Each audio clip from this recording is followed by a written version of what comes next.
When it was the case of John Dayal. Let me complete one sentence. No. It was the case of Karnataka, so-called Secy Sena.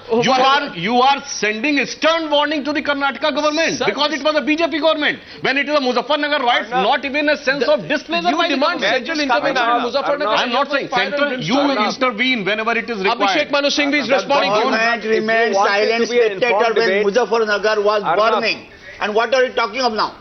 Abhishek Manu Singhvi. Arnab, if you want it to be an informed debate and not get lost in political versus legal, one simple point made is it's an intrusion into the federal structure. It is totally political. And section 55, well, it can't be. You're discussing a bill, sometimes you jump into the intrusion of federal structure, sometimes into political. Let's deal with the federal structure.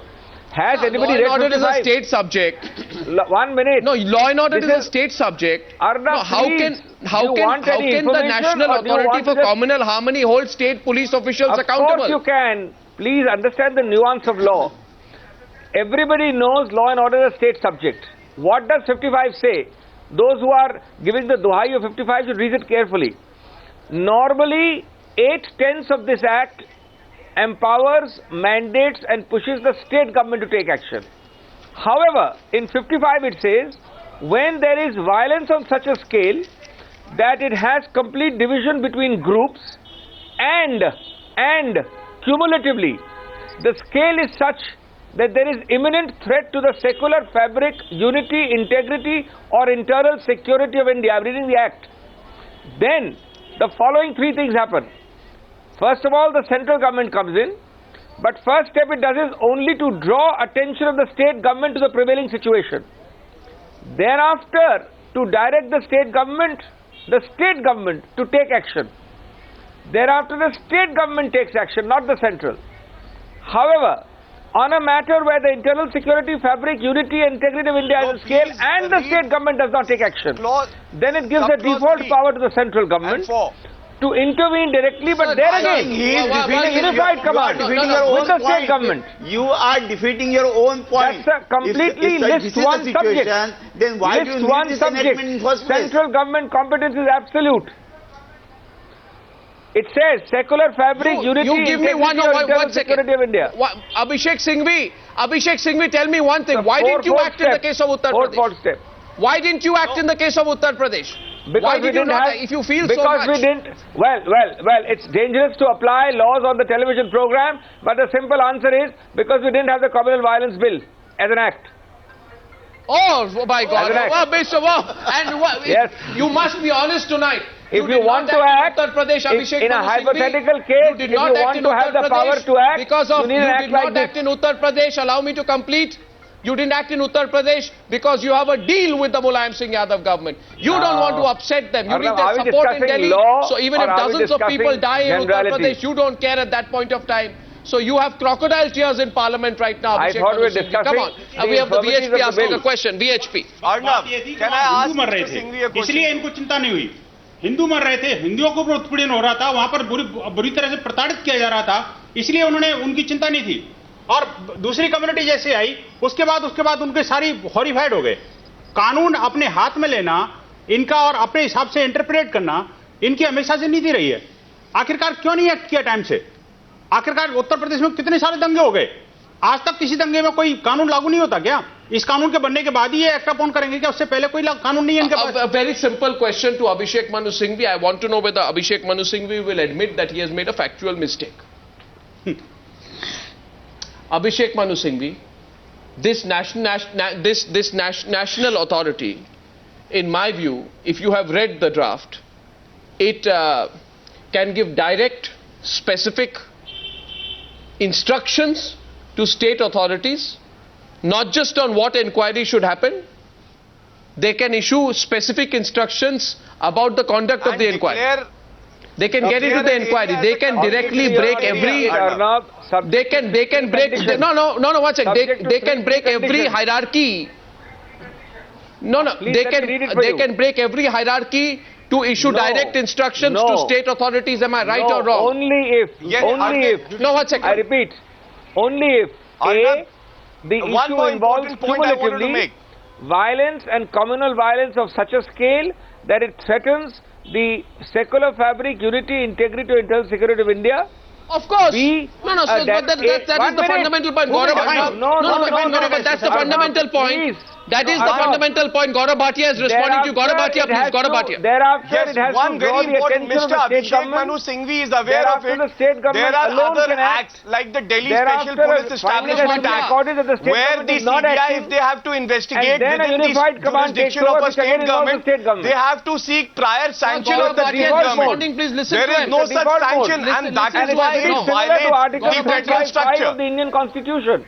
Mr. Abhishek Manu Singhvi may respond to that, because in DSP Act, a prior sanction is required. This Act does not talk about it. Mr. Abhishek Manu Singhvi, I will only tell you, you go and look at section number 31, powers of the national authority, and you will find that what I have read out is not an exception. It is one of the basic powers that you override any state authority, override any state hierarchy, and go straight and issue instructions to any state government. Now let me say this to you, even your Congress-run governments will not like that. But listen to Gaurav Bhatia's...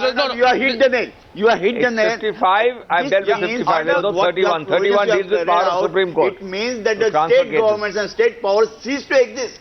In such a, so what do you want to have central rule all over the country? Say that and then go ahead.